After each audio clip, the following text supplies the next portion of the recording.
Hello kids, today we will study maths lesson number 1.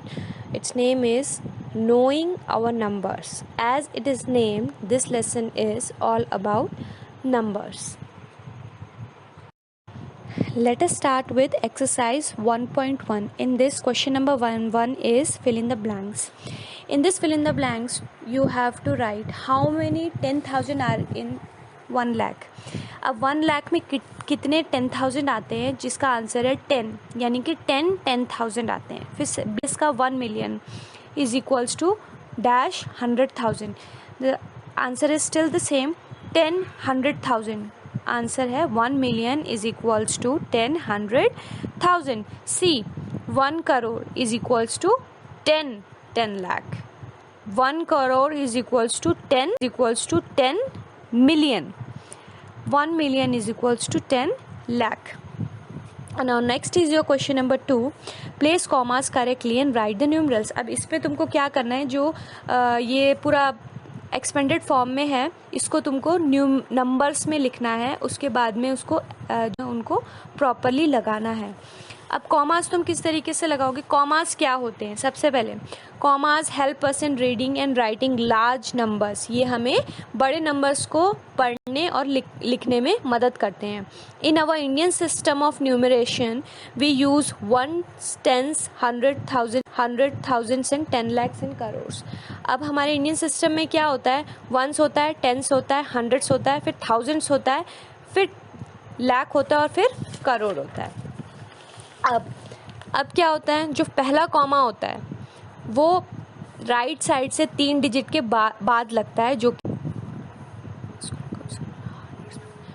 Thousands बनाता है. फिर जो सेकंड कॉमा होता है वो पीछे राइट साइड से 5 डिजिट के बाद लगता है, जो कि लाख बनाता है. फिर जो थर्ड कॉमा होता है वो राइट साइड से 7 डिजिट्स के बाद लगता है, वो लैक्स और करोर्स बनाता है. अब इस क्वेश्चन में तुम्हें क्या करना है? सेम वही करना है जैसे कि तुम्हें स्लाइड में दिख रहा है. क्वेश्चंस भी हैं और आंसर्स भी हैं, तो उसको देखते हुए इस चीज़ को समझने की कोशिश करो कि जैसे हुआ 73,35,307. अब इसका आंसर क्या होगा? वंस पीछे से गिनना शुरू करोगे. 1s, 10s, 100, 1000, 10,000, lakh, 10 lakh. ठीक है, जैसे कि इसमें बोला हुआ है, जैसे कि मैंने अभी बोला, जो पहला कॉमा आता है वो राइट साइड से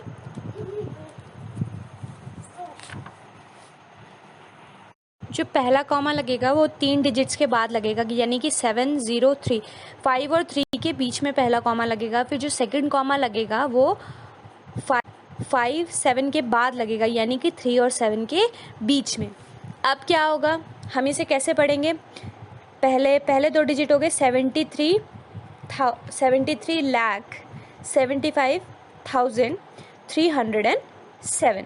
अब इसी तरीके से तुमको बाकी के इसको करना है. अब आ जाओ तुम क्वेश्चन नंबर 3 में. इसको भी सेम तरीके से इंडियन सिस्टम से ही करना है, लेकिन इसमें तुम्हें एक्सपेंडेड फॉर्म में नहीं है, न्यूमेरिक फॉर्म में है, और इसमें सिर्फ आपको कॉमास लगाने हैं. सेम एग्जैक्ट उसी तरीके से करना है. पहले 3, फिर 2, फिर 2. अब आ जाओ तुम फोर्थ क्वेश्चन में. फोर्थ क्वेश्चन कहता है insert commas suitably and write the names according to international system of numeration. अब इसमें हमें इंडियन सिस्टम में नहीं, इंटरनेशनल सिस्टम में लिखना है. इंटरनेशनल सिस्टम क्या होता है बेटा? In the international system of numeration as it is being used, we have 1s, 10 million and 1 million is 1,000 thousands. अब इसमें क्या होगा? 1s, 10s, 100,000 तक तो सेम है. थाउजेंड्स के बाद में आ जाता है मिलियन और बिलियन. तो इसमें क्या होता है, जो पहला कॉमा लगता है, इसमें जो कॉमास की प्लेसेस होती हैं वो थोड़ी सी अलग हो जाती हैं. इसमें हर 3 डिजिट के बाद में एक कॉमा लगता है. एग्जाम्पल ले लो 50,801,592. जो पहला कॉमा लगेगा वो पीछे से 3 नंबर के बाद लगेगा. जो सेकंड कॉमा इसमें लगेगा वो भी सेम 3 नंबर के बाद लगेगा. अब इसको हम प्रोनाउंस कैसे करेंगे, 50,801,592। इसमें बस इतना ही फ़र्क होता है कि इंडियन सिस्टम जो होता है, उसमें पहले 3 डिजिट्स के बाद लगता है, फिर 2 के बाद, फिर 2 के बाद और फिर 1 के बाद। लेकिन जो इंटरनेशनल सिस्टम होता है उसमें हर 3 नंबर्स के बाद में कॉमा लगता है। तो इसको इस तरीके से करते हैं। अब आंसर सारे स्लाइड्स में है, तो प्लीज़ ध्यान से देख करके इसको सॉल्व करना। अब एक्सरसाइज 1.2, इसका फर्स्ट क्वेश्चन है, a book exhibition was held for 4 days in a school. The number of tickets sold at the counter on the first, second, third and final day was respectively 1094, 1812, 2050 and 2751 rupees. Find the total number of tickets sold on all 4 days. अब इस question में हमसे पूछा गया है कि एक book exhibition हुआ था एक स्कूल में, जिसमें जो कि टोटल 4 दिन के लिए हुआ था। अब हर दिन एक पर्टिकुलर अमाउंट की टिकट्स बिकी थी। अब क्वेश्चन क्या है कि टोटल नंबर ऑफ अमाउंट क्या था, मतलब इन चारों दिन में उनकी जितनी भी सेल हुई थी वो अमाउंट क्या था। उसके लिए हम क्या करेंगे, सबसे पहले जैसे कि आप लोग को स्लाइड में दिख रहा है, number of ticket sold on first day is equals to 1094 rupees. फिर उसके नीचे लिखेंगे number of ticket sold on second day 1872 rupees. फिर उसके नीचे लिखेंगे number of ticket sold on fourth day and third day. ऐसी करके चारों को लिख करके नीचे उसका ग्रैंड टोटल कर देंगे, जो कि आएगा हमारा 7707 रुपीज़। लास्ट में हम लिखेंगे therefore 7707 tickets were sold on all the 4 days। अब इसी तरीके से हमको हर क्वेश्चन को इसी तरीके से सॉल्व करना है। जैसे कि सेकंड क्वेश्चन में हमें सब्ट्रैक्ट करना है, तो इसी तरीके से आप लोग सारे के सारे 12 क्वेश्चंस इस स्लाइड में देख करके समझेंगे, सॉल्व करेंगे। अगर कोई क्वेश्चन नहीं समझ आता है तो आप मेरे को बताएंगे और मैं उसको सेपरेटली कॉपी में सॉल्व करके आपको उसका वीडियो भेज दूँगी।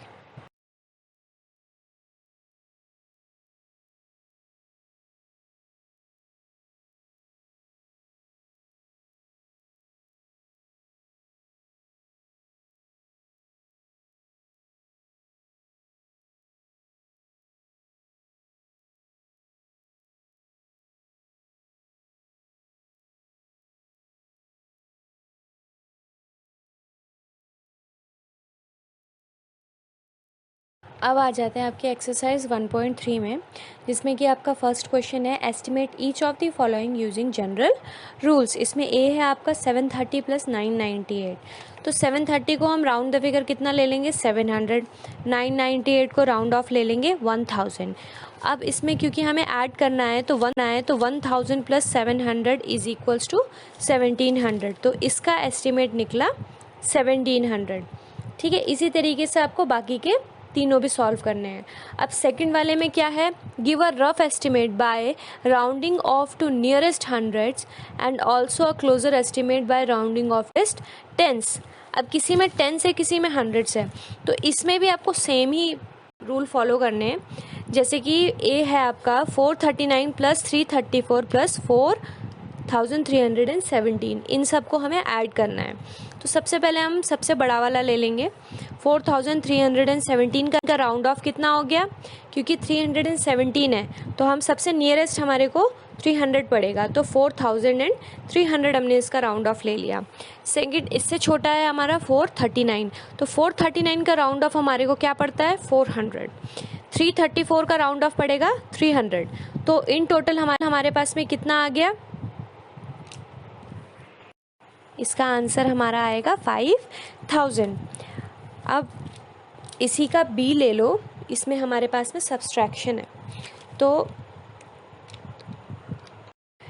1,08,734 को हमारे को 47,599 से सब्सट्रैक्ट करना है। तो 1,08,734 का राउंड ऑफ हमारे पास में आ गया 1,08,700। और 47,599 का राउंड ऑफ हमारे पास में आ गया 47,600। तो इसमें 1,08,700 में से हमारे को 47,600 को माइनस करना है। तो इसका एस्टिमेट सम हमारे पास में आता है 61,100, यानी कि 61,100। अब थर्ड वाले में आ जाओ। इसमें ना हमारे पास में ना माइनस है ना ही प्लस है, इसमें हमें मल्टीप्लाई करना है। तो फर्स्ट हमारे पास में है 578 इंटू 161। 571 का राउंड ऑफ है 600, 161 का राउंड ऑफ है 200। अब 600 को 200 से मल्टीप्लाई करेंगे तो हमारे पास में आता है 1,20,000।